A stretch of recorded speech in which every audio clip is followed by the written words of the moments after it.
Olá, bom dia! Seja muito bem-vindo a esta edição. Agora são 8 horas e 31 minutos pelo horário de Brasília. Eu sou Tabata Pote e te faço companhia neste início de terça-feira. E olha, se prepare porque o dia será bem seco e com temperaturas elevadas na capital paulista, 28 graus e muito sol por aqui. E para começar o dia, vamos conferir as notícias que são destaque no Brasil e no mundo neste 18 de junho. Rio Grande do Sul perde 1/4 da arrecadação de ICMS após enchentes e prejuízo. É de quase R$1 bilhão. Presidente Lula pede ao governo agilidade no combate às organizações criminosas na Amazônia Legal e destina recurso para ampliar presença das forças estatais na região. Celular seguro. Em 6 meses, ferramenta já bloqueou mais de 50 mil aparelhos por furto ou roubo no Brasil. E ainda, Fundação da Graça de Minas Gerais entrega primeiros diplomas a alunos de cursos profissionalizantes. Essas e outras notícias você confere a partir de agora. O presidente Lula se reuniu nesta segunda-feira com os ministros que compõem a equipe econômica e demonstrou preocupação com a perda de receita da União.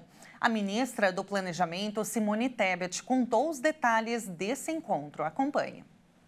Esta foi a primeira reunião de Lula com a chamada Junta de Execução Orçamentária.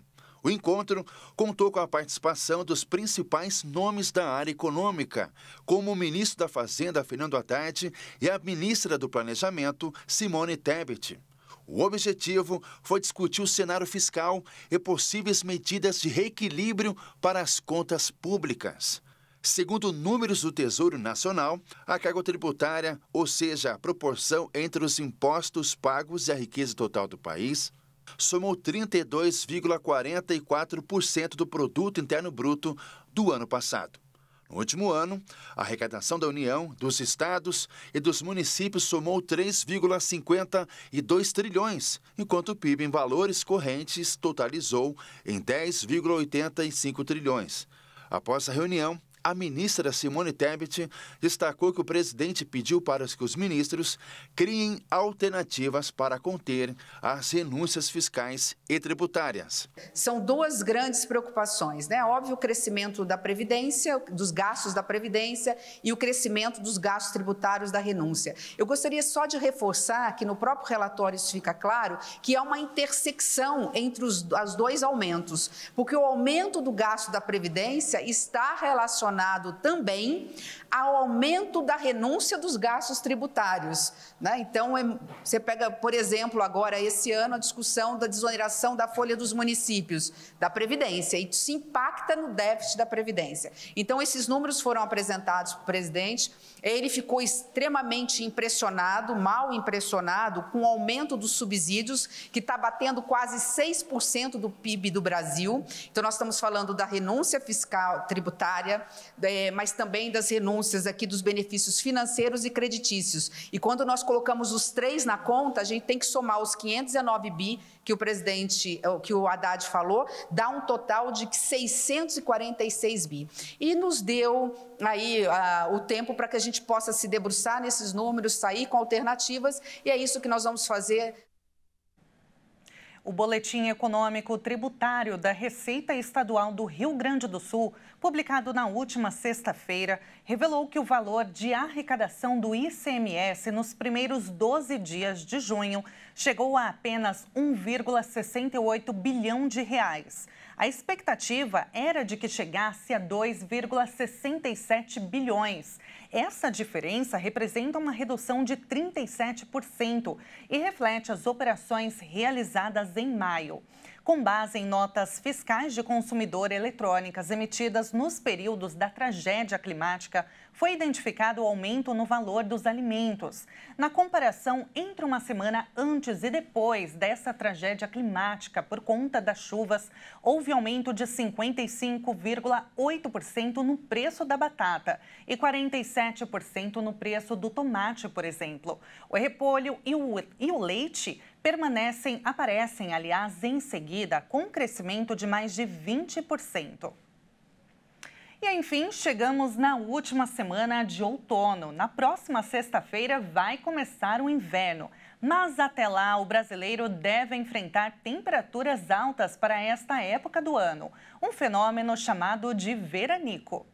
O início do inverno deve trazer alívio para as temperaturas que têm se mantido acima da média no Brasil. Entretanto, segundo o Clima Tempo, a massa de ar seco instalada sobre o país deve se estender até os últimos dias do outono. O fenômeno chamado veranico, períodos de mais de 4 dias quentes no inverno ou no outono, ocorre no país. Ao longo desses dias, a temperatura fica acima da média e o tempo se mantém seco com poucas ocasiões de chuvas. Segundo o meteorologista, a previsão é que por volta do dia 23, no primeiro fim de semana do inverno, as temperaturas fiquem mais baixas.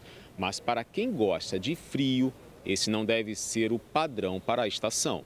Não são esperados extremos de frio ou calor, mas sim um equilíbrio entre os dois. A tendência é que haja mais dias com temperaturas mais elevadas que o normal. O destaque fica para o final da estação, entre agosto e a primeira quinzena de setembro, período que pode registrar, inclusive, novas ondas de calor. A umidade também deve permanecer baixa, ainda por conta da influência da massa de ar seco e quente, ficando em torno de 25% em alguns pontos. Com o fim do fenômeno que aquece as águas do Pacífico, o El Niño, há a expectativa da instalação do La Nina neste segundo semestre do ano. Esse fenômeno ocorre quando há o resfriamento da faixa equatorial central do oceano e acontece a cada 3 ou 5 anos. Os efeitos clássicos do La Niña no Brasil são o aumento de chuvas no norte e no nordeste, tempo seco no centro-sul com chuvas irregulares e tendência de tempo mais seco no sul. As massas de ar frio só começarão a aumentar e se tornar perceptíveis a partir de julho e agosto, com mais dias de temperaturas baixas.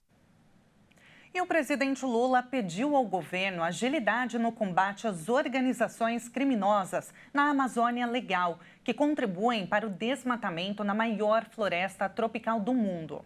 Ele também assinou em Brasília um acordo que destina 318 milhões de reais para ampliar a presença das forças estatais nesse território. O petista quer agilidade para que o plano, lançado em julho do ano passado, com um orçamento previsto de 1,2 bilhão de reais, se torne realidade.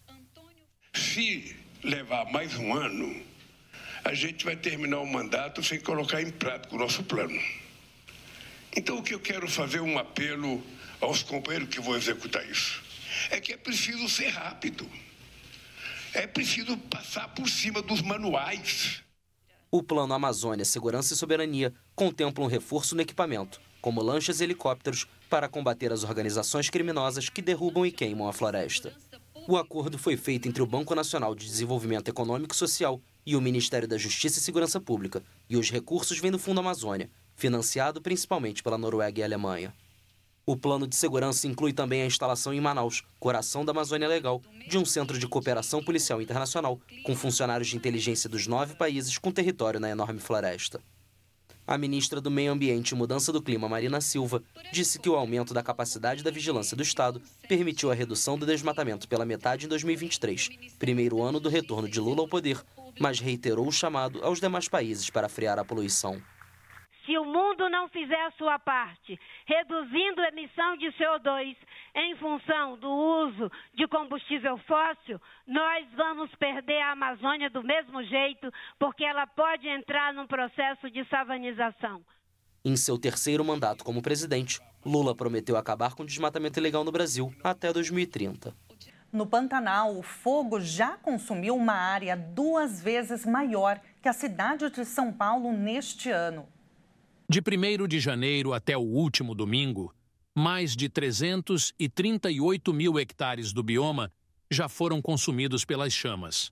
A área devastada no Pantanal de Mato Grosso do Sul é 2 vezes o tamanho da capital paulista. De acordo com dados do Centro de Monitoramento do Tempo e do Clima e do Corpo de Bombeiros, no mesmo período do ano passado, quando foram queimados 17 mil hectares. Ainda segundo o levantamento, o número de focos de calor no Pantanal cresceu de 81 registros para 1.500 neste ano. o Instituto Nacional de Pesquisas Espaciais informou que, entre os municípios que concentram 97% dos focos de calor, no Pantanal estão Corumbá, com mais de 80%, Aquidauana e Porto Murtinho. E um outro estudo do MAP Biomas Fogo mostrou que 1 a cada 4 hectares de terra pegou fogo no Brasil nos últimos 40 anos. Mais de 2/3 da área afetada pelo fogo no Brasil estavam em locais de vegetação nativa. Juntos, o Cerrado e a Amazônia concentraram cerca de 86% da área queimada pelo menos uma vez no Brasil. Agora a gente muda de assunto porque o Mato Grosso do Sul é um dos estados brasileiros onde é mais vantajoso abastecer com etanol do que com gasolina. Mas quem busca economizar tem que pesquisar bastante, já que a diferença de preço entre um posto e outro pode chegar a quase 25%. Você costuma pesquisar bastante antes de abastecer o seu veículo? Não, mas eu infelizmente não faço. É a correria, né? Tem uma diferencinha. Centavo, mas... A conta para saber qual combustível escolher é simples e vale para a maioria dos veículos. Você divide o valor do litro do etanol pelo preço da gasolina. Se o resultado for menor ou igual a 0,7, está valendo a pena o álcool. Em Dourados, por exemplo, onde o preço médio do etanol é de R$ 3,82 e o da gasolina é de R$ 5,85, o melhor custo-benefício está no biocombustível. Há algum tempo já a diferença entre o etanol e a gasolina é maior que 70%, né? Então está ficando, se consegue uma economia significativa por conta dessa diferença de preço. O etanol você consegue comprar com valor que dá quase R$1 de diferença e isso é compensador. Na maioria, a média que se faz, que a ANP fez, que o fabricante faz, que o consumo da gasolina e o consumo do etanol, com a diferença que dá em média de 30%, né? Então, é quase geral. Tem carro que, às vezes, como você bem disse mesmo, pode dar uma diferençazinha. Uma pesquisa da ANP, Agência Nacional do Petróleo, mostra que Mato Grosso do Sul está em 6º lugar no ranking entre os 9 estados brasileiros em que é mais vantajoso abastecer com etanol do que com gasolina. Isso vale para Dourados. Mas quem quer economizar ainda mais na hora de encher o tanque precisa ficar atento ao preço praticado por cada estabelecimento, porque pode variar bastante. Uma pesquisa do PROCON, o Programa Municipal de Defesa do Consumidor, mostra que a escolha do posto de combustível pode fazer diferença no bolso. Para se ter uma ideia, o menor preço encontrado pela gasolina em Dourados é de R$ 5,49. Já o maior é de R$ 6,02, uma diferença de 9,65%. No caso do etanol, essa diferença é ainda maior. O menor preço foi achado por R$ 3,29 e o maior por R$ 4,09. Ou seja, dependendo do posto, o biocombustível pode ficar até 24,3% mais barato. Na verdade, hoje está aplicando aquilo, o livre mercado, né? Então, hoje a pessoa consegue comprar com produto menor, o custo do estabelecimento dela é menor e ela consegue passar um preço menor para o consumidor, o que a gente não via há décadas atrás. Então, hoje está salutar esta concorrência do combustível em Dourados. De acordo com Rosemar, o consumidor deve ficar atento também à quantidade de álcool da gasolina, que pode interferir no preço e na qualidade do produto. O teor tem que ser observado à risca. E isso sempre aí, o Inmetro, ou de vez em quando a ANP faz esse teste, até o próprio consumidor pode pedir. Então, a quantidade tem que ser aquela exigida pela ANP, não pode ser a mais, porque vai afetar, assim, o carro não é fabricado para suportar mais álcool do que o necessário no gasolina. E veja a seguir, celular seguro bloqueia aparelhos e contas bancárias após furtos e roubos. E ainda, Fundação da Graça de Minas Gerais entrega primeiros diplomas a alunos de cursos profissionalizantes. Todos os detalhes daqui a pouco, não saia daí.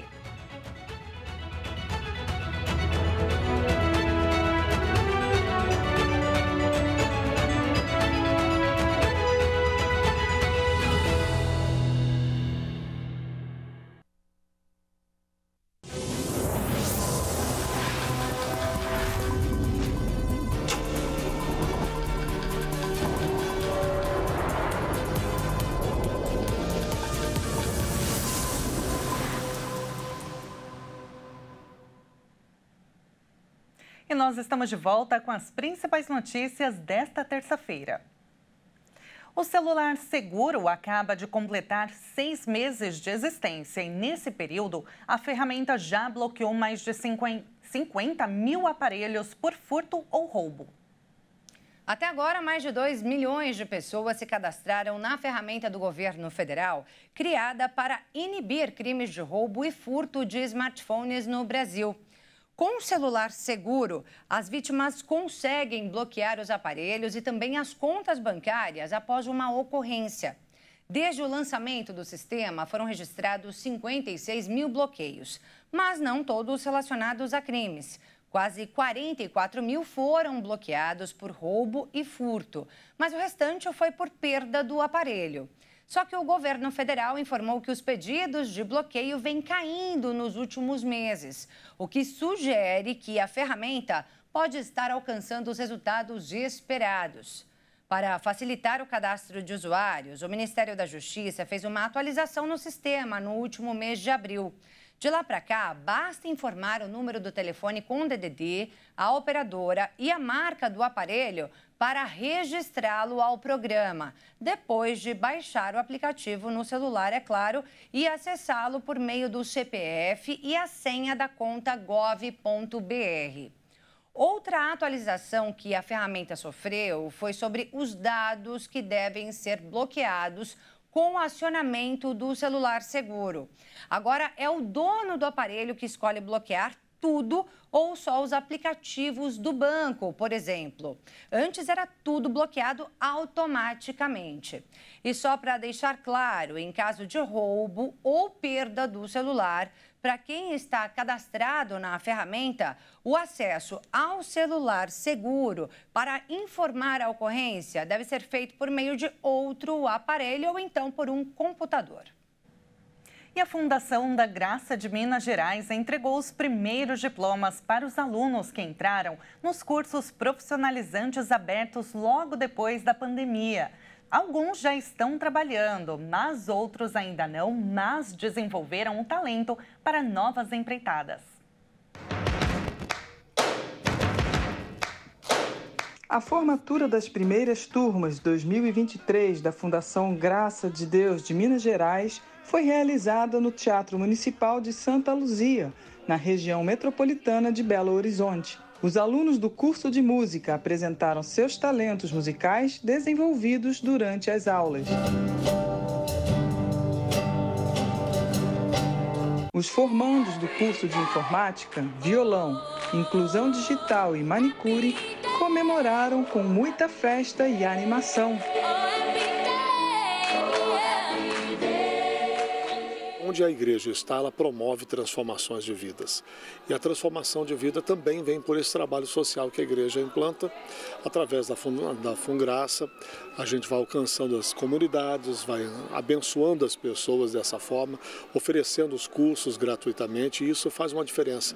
Dá a elas a oportunidade que talvez elas não tivessem, e que privilégio é para nós, como igreja, poder de alguma forma estender a mão mostrando para elas que o Senhor Deus se importa com elas, né? Pais e alunos elogiam as ações da Fungraça para beneficiar a população mineira com os cursos profissionalizantes gratuitos da região de Santa Luzia. Achei muito bom aprender música, tocar no violão, depois tocar na igreja. Foi muito importante para mim e eu queria agradecer. Eu achei muito útil porque várias pessoas que não têm condições de pagar curso e quer desenvolver mais. Eu achei muito interessante, que eu sempre gostei do instrumento violão, eu sempre achei muito interessante as notas e sempre foi um sonho meu desde pequeno fazer. Ajudou muito por causa da pandemia, eles estavam muito devagar na escola, né?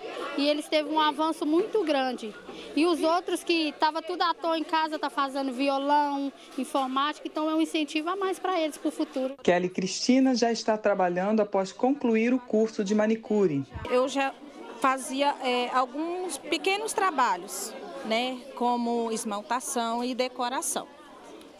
A cutilagem, essas coisas, eu não sabia. A partir do curso que eu fiz, hoje eu já tenho meu trabalho, né? Tenho meu espaço, tenho minhas clientes também, já tenho em torno de, em base, um salário ou um pouquinho mais. Ana Maria vê chances de ser inclusa no mercado de trabalho após concluir o curso gratuito de digitação. O mercado hoje em dia exige, né, a atualização da informática e a digital para a gente é muito bom aprender. Não importa a idade, não. A fundação foi um projeto social importante na vida de todos nós ali, porque hoje em dia para você disponibilizar para pagar um curso, né, sai muito caro, então foi uma ajuda muito grande para a gente ali, esse projeto, né, muito importante. E nós tivemos a alegria de acompanhar o crescimento desses alunos. Nós temos na Fundação, além dos cursos, as provas que eles fazem para garantir que eles consigam chegar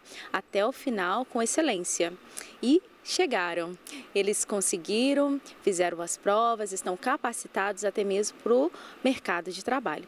Os nossos alunos de violão também chegaram sem saber tocar nada.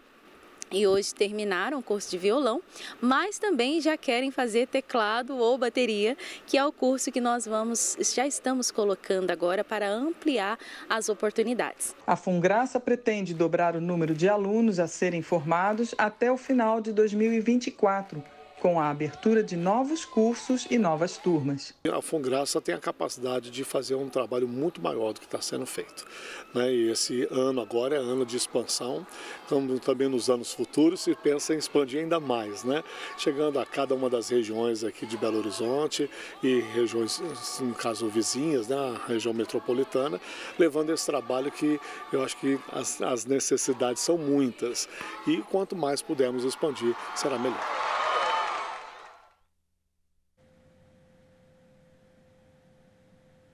E esta edição fica por aqui. Eu agradeço demais a sua companhia. À 13h a gente se encontra na nova edição. Até lá!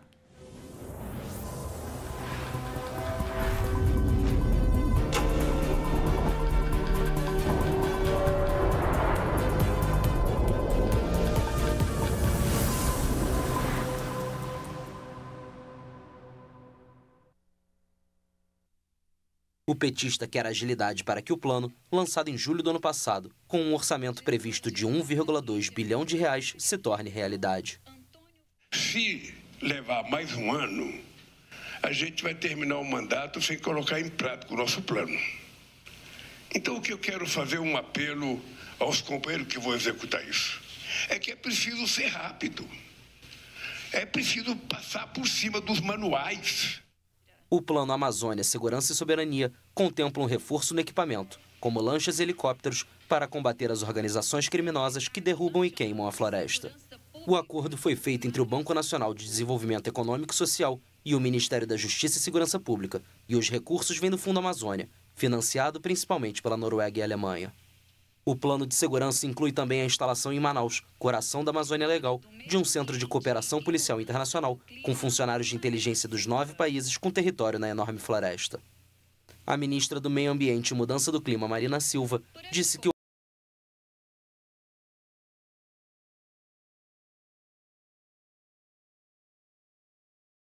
reiterou o chamado aos demais países para frear a poluição.